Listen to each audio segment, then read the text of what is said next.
My used Tesla Model 3 long range cost me under £20,000. It was a fantastic upgrade on my 10-year-old Model S. Now that's way cheaper than many brand new EVs arriving from China. And what better way to test the range of a long range model than a long range road trip? That's why I headed up to Edinburgh and back, a 500-mile round trip. And I also took the opportunity to meet up with channel members. It proved to be the first time my personalised number plate was recognised out on the road and resulted in the most amazing coincidence you could possibly imagine. Spoiler alert, white satin, name of my car, achieved better results than I expected. This is Dave Takes It On. I'm Dave. Let's investigate the results. So let's get right into the figures. There were many. So first is the overall range. It's winter, it's Scotland, and this was an almost all motorway trip, which EVs find the least efficient. It was completed in stages, but each stage gave pretty much the same results. White Satin achieved just a tad under 4 miles per kilowatt hour for the whole trip. And as confirmation, since I've owned the car, I've achieved a steady 3.6 miles per kilowatt hour. Well, in contrast, my previous EV, admittedly a much bigger Tesla Model S, has given me a constant 3 miles per kilowatt hour over the last 6 years. Now, regular viewers will also know that my brother also went EV, buying a BMW iX, and that, in something of a friendly competition, returned 2.8 miles per kilowatt hour in 2023 and 3 in 2024. Now, just for fun, I also attach a photo of his latest car. Definitely not an EV, he's gone back to petrol. Who says I'm biased and hide the bad news? Well, his equation is very different to mine. In the UK, petrol is amazingly expensive, while our overnight off-peak electricity is insanely cheap. We pay around 28p peak and just 7p off-peak. He's got the opposite. In Philadelphia, he pays 31 cents for electricity, and he pays that at night. He gets no cheap overnight rate. They also have an annual EV $250 registration fee versus a $50 one for ICE. And of course, their petrol, gas, is under $3 a gallon, albeit slightly smaller gallon, 6.7 pints, not 8 in the proper imperial world. In addition, his electricity bill is rising at the moment at a staggering pace, and the whole state is up in arms, is under investigation to try to stop this.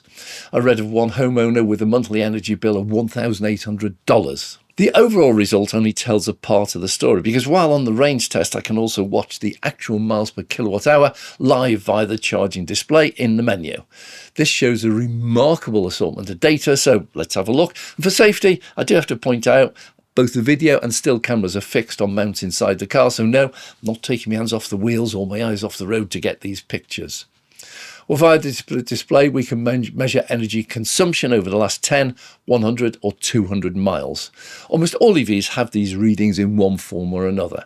Now, yes, you can coast downhill, you get amazing spot readings of efficiency, but everyday driving's not like that. At some point, you have to turn around and go back up that hill.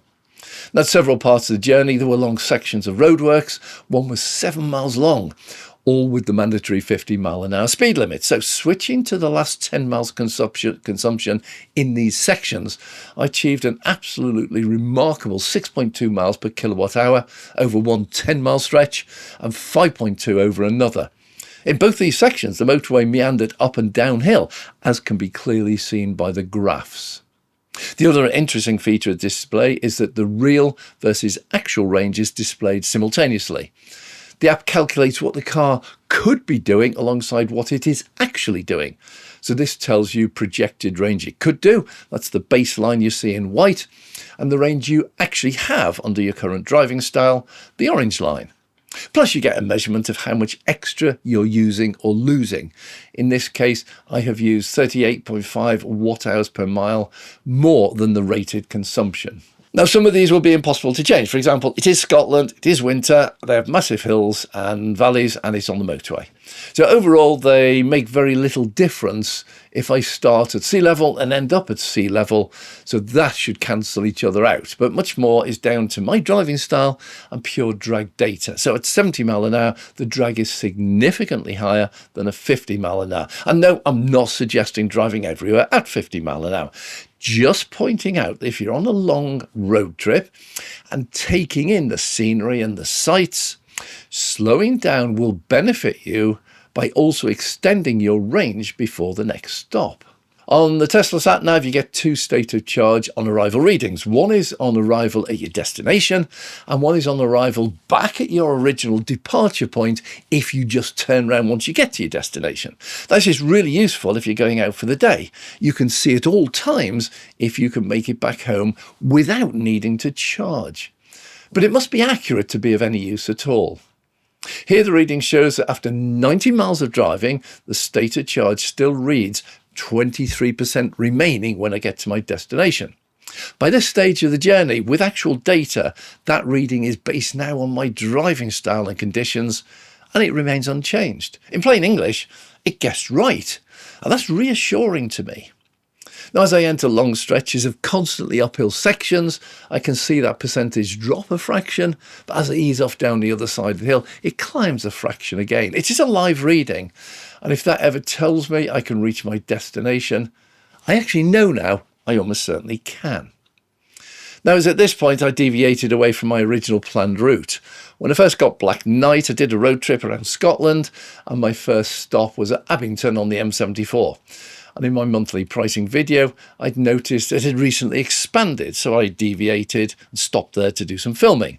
The original 6v2 chargers were still in place. That shared 150 kilowatt power, and they were very busy back in September 2020. But this day, they were pretty much deserted, but sported an additional 8 adjacent V3 chargers, which provide 250 kilowatts and don't share.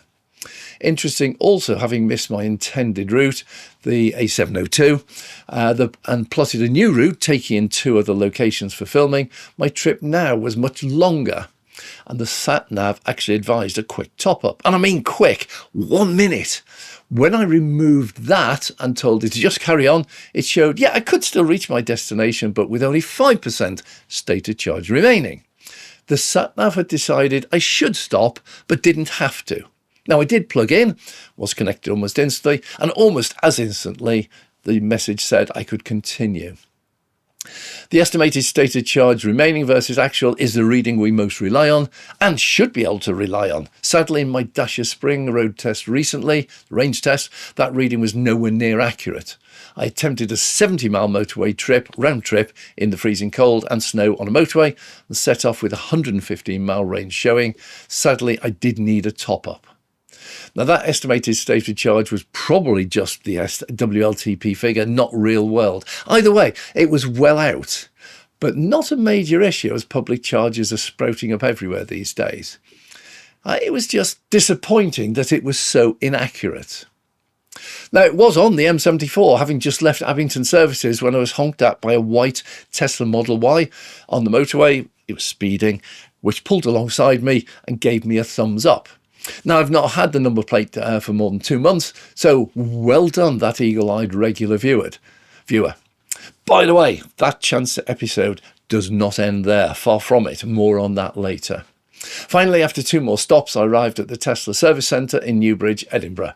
Now, I topped up here, 47 minutes, taking on 48.23 kilowatt hours, 41 pence peak rate. Luckily, I was immediately greeted by Andy, a long-time viewer and Patreon member, and I got some ideas for future videos. I also got to see a very rare beast, his Fisker Ocean, with solar panels for the roof. So meeting, filming, free Tesla coffee completed. I took my leave of Edinburgh and Andy and headed back home with 2 planned stops for more filming. Well, on finally leaving Scotland and re-entering England once more, I decided to stop for a cup of coffee for the final leg, Carlisle down to Preston. It's about 90 miles, and as I picked up my coffee, I was approached by someone whose face seemed vaguely familiar. Now, I do meet thousands of people in my travels each year. I cannot remember them all. Indeed, I can't remember most of them. But this one seemed more familiar. So let me introduce Ian. I first met him at the Harrogate Everything Electric Exhibition back in 2024. We first met there and had quite some time together. He worked for a used car dealers, which was just venturing into EVs. We had real chat. But the real bombshell was when he identified as being the driver who honked me earlier in the day. Now, for the first encounter when I just left Abington, I could have easily left 10 minutes early or 10 minutes later. And exactly the same at Southwaite services. I could have arrived 10 minutes earlier or 10 minutes later. But a stroke of fortune meant I was there on both occasions at exactly the same time he was. Spooky. Ian had been delivering a Tesla Model Y up to Perth that morning and was now returning home. So happy travels, Ian. I'm sure we will meet again at some time. In fact, it might well be Harrogate this year again if you decide to attend. Well, in summary, the trip from Preston to Edinburgh can easily be completed without needing to stop for charging in a Tesla Model 3 long-range used car. The average efficiency was 4 miles per kilowatt hour, but the car is capable of much more. This was winter. I now intend to repeat this trip in the summer and compare the data. EVs are at their worst efficiency at 70 miles an hour in the winter on the motorways, so these readings surprise me. The biggest surprise was the 6 miles per kilowatt hour I managed over a 10-mile stretch of very hilly motorway. So thanks very much for watching. I'm Dave. If you have enjoyed this, please click the like button. If you'd like to see more, please subscribe, hit the notification bell. And if you want us to produce more of these in-depth road test videos, please consider joining us as a member, either Patreon or YouTube, so you can support the channel directly, because these day-long trips covering 500 miles do cost us a lot of time, energy, and money. Your support is invaluable, and the support we get from our current membership is absolutely fantastic. So thank you for all your support to date. I'm Dave.